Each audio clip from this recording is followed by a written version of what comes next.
అందరికీ నమస్కారం. మహానాడు వేదికపై శ్రీ నారా లోకేష్ గారు ప్రకటించిన మహిళలకు 33% రిజర్వేషన్ అనేది ఒక రాజకీయ ప్రకటన కాదు. ఆంధ్రప్రదేశ్ రాజకీయ చరిత్రలో మహిళా సాధికారతకు నూతన అధ్యాయం. అలాగే తెలుగుదేశం పార్టీ వ్యవస్థాపకులు శ్రీ నందమూరి తారక రామారావు గారు మహిళలకు ఎన్నో సంస్కరణలకు శ్రీకారం చుట్టారు. మరి అదే వారసత్వంతో మన ముఖ్యమంత్రి శ్రీ నారా చంద్రబాబు నాయుడు గారు మహిళల ఆర్థికాభివృద్ధికి అనేక పథకాలను అమలుపరిచారు. మరి అదే దారిలో శ్రీ నారా లోకేష్ గారు మహిళలకు రాజకీయ నాయకత్వంలో మరింత భాగస్వామ్యం పెంచి 33% రిజర్వేషన్ మనకి ప్రకటించారు. మరి ఇది కేవలం రిజర్వేషన్ కాదు, మహిళలపై విశ్వాసానికి ప్రతీక. మరి ఇది కేవలం సంఖ్య కాదు, సమాన అవకాశాలకు సంకేతం. మరి ఇది కేవలం హామీ కాదు, మహిళా నాయకత్వానికి భరోసా.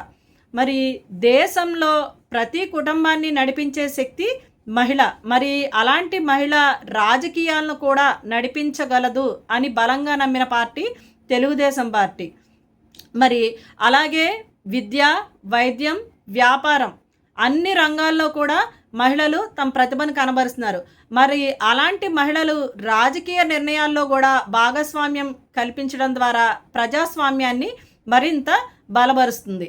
ఈ ప్రకటన ద్వారా యువతలో ఆసక్తిని, మహిళల్లో ఆత్మవిశ్వాసాన్ని పెంచి సమాజంలో సమానత్వం అనే సందేశాన్ని అందిస్తుంది. అంతేకాకుండా గ్రామ స్థాయి నుంచి రాష్ట్ర స్థాయి వరకు అనేక మంది మహిళా నాయకులు ముందుకు వస్తారు. వారి ఆలోచనలు, వారి దృక్పథం, వారి సేవాభావం ప్రజా జీవితాన్ని మరింత మెరుగుపరుస్తుంది. చివరిగా ఒక మాట, మహిళలకు అవకాశాలు కల్పించడం దానం కాదు, వారి హక్కులను గౌరవించడం.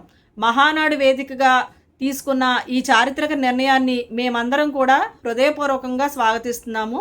మహిళల సాధికారతకు, సమగ్ర అభివృద్ధికి ఇది బలమైన అడుగుగా నిలుస్తుందని విశ్వసిస్తున్నాము. జై తెలుగుదేశం పార్టీ, జై చంద్రబాబు, జై లోకేష్ అన్న, జై గన్ని. ధన్యవాదములు.